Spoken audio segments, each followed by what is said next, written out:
আর যারা সওমকে ইউতিকুনা, সওম রাখতে পারবে এক অর্থ, অর্থাৎ সওম রাখতে পারবে না আরেক অর্থ। যদি সওম রাখতে না পারে কেউ, তাহলে কি করবে? ফিদিয়াতুন তাআমু মিসকিন, মিসকিনকে খাবার দিতে বলা হয়েছে। এক বেলা খাবার ১ কেজি ২০ গ্রাম দিলেই হবে। ১ কেজি ১০ গ্রাম। মানে হলো ফুল সাধারণত আমরা হিসাব করি আরকি এটা, যে ২ কেজি ৪০ গ্রাম হচ্ছে, ২ কেজি ৪০ গ্রাম হচ্ছে এক সা। তার অর্ধেক দিতে হবে। অর্থাৎ ১ কেজি ২০ গ্রাম। ১ কেজি ২০ গ্রাম দিতে হবে। ফিদিয়া হিসাবে এক বেলার জন্য। সাথে খাবারের সাথে যেটা দিয়ে খায় সেটাও দিতে হবে। সেটাও দিতে হবে। এটা হচ্ছে ফিদিয়া, যে ব্যক্তি রাখতে পারবে না এবং সে ভালো হবে না এরকম অবস্থা হলে, অথবা কোনো ব্যক্তি, কোনো মা তার সন্তানকে দুধ খাওয়ানোর কারণে সে কি করেছে? সে রোজা সওম ভঙ্গ করেছে। সন্তানের কারণে, নিজের কারণে নয়। সেখানেও তাকে সওমও কাজা করতে হবে, ফিদিয়াও দিতে হবে। এটা হচ্ছে শেখ মোহাম্মদ সালেহ উসাইমিনের মত এবং এটা শক্তিশালী মত। কারণ সে তো আরেকজনের কারণে এটা করতে হচ্ছে, এই জন্য তাকে ফিদিয়াও দিতে হচ্ছে। আল্লাহ তাআলা বলছেন, ওয়ালিদিন ইউতিকুনা ফিদিয়াতুন তাআমু মিসকিন। এই আয়াত যখন নাজিল হয়েছিল তখন সেটা মূলত উদ্দেশ্য ছিল আল্লাযিনা ইউতিকুনাহু, যারা এই সওমটা রাখতে, সওম ইউতিকুনা অর্থ ইউতিকুনা তাআম, যারা খাবার দিতে পারবে। তখন প্রথম অবস্থা ছিল এরকম। প্রথমে সওমের নিয়ম ছিল কি? আপনারা জানেন যে মক্কাতে রাসূলুল্লাহ সাল্লাল্লাহু আলাইহি ওয়াসাল্লাম তিনি আশুরা পালন করতেন মক্কাবাসীদের সাথে মিলে।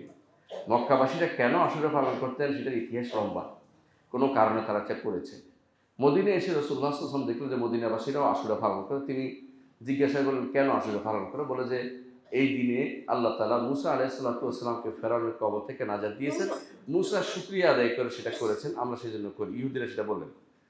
রাসূলুল্লাহ সাল্লাল্লাহু আলাইহি ওয়াসাল্লাম তিনি বললেন যে মূসা তো আমার জাত ভাই, অর্থাৎ নবীরা সব ইখওয়াতু আল্লাহ। সেজন্য তিনি মূসা আলাইহিস সালাতু ওয়াস সালামের অনুসরণ করে তিনি সেই সওম রাখতেন। পরবর্তী দ্বিতীয় বছর যখন সওম ফরজ হয়ে গেছে, হিজরি দ্বিতীয় বছরে সওম ফরজ হয়ে যায়, তখন এই সওমটা তখন রহিত হয়ে যায়, আশুরা রহিত হয়ে যায়। তখন আসে সওম। এই সওমের তখন কয়েকটা পর্যায় ইমাম আবু দাউদ রাহমাতুল্লাহ তার সুনান উল্লেখ করেছেন। সেটা কিরকম? তখন ছিল যে ব্যক্তি সওম রাখার সামর্থ্য রাখবে, যে অর্থ দিয়ে কাউকে খাওয়াইতে পারবে, খাওয়াইলে হয়ে যাবে, সওম রাখতে হবে না। প্রথম এই নীতি ছিল। তারপরে আল্লাহ তাআলা এটাকে রহিত করে দিলেন।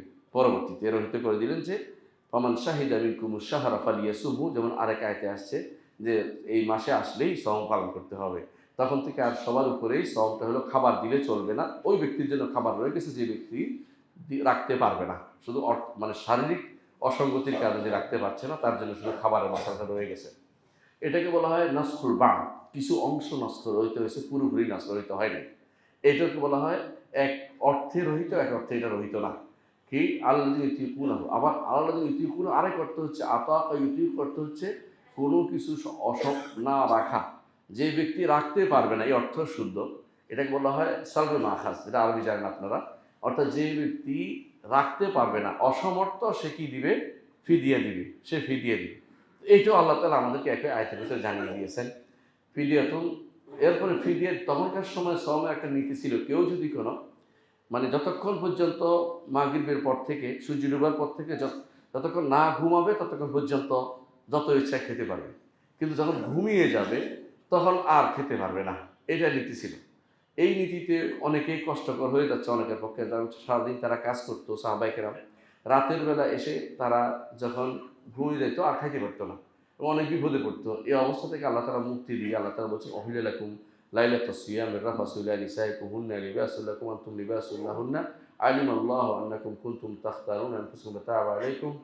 এইভাবে আল্লাহ তাআলা শেষে বলেছেন যে সুম্মা আতিমু কুলু ওয়াশরাবু হাত্তা ইয়াতাবাyyana লাকুমুল খায়তুল আবয়াদু মিনাল খায়তিল আসওয়াদি মিনাল ফাজর সুম্মা আতিমুস সিয়ামা ইলাল লাইল। আল্লাহ তাআলা বলছেন যে একেবারে খেতে পারবে, সূর্য সুবহ সাদিকের আগ পর্যন্ত তোমরা খেতে পারবে। আমাদেরকে সেই ছাড় দিলেন। একদিকে ছাড় দিয়েছেন, আরেকদিকে আমাদেরকে বাধ্য করে দিয়েছেন যে আমরা সওম অবশ্যই পালন করতে হবে, ছাড় দিতে পারবো যদি না অসুস্থ হয়, যদি না কেউ অসুস্থ হয়।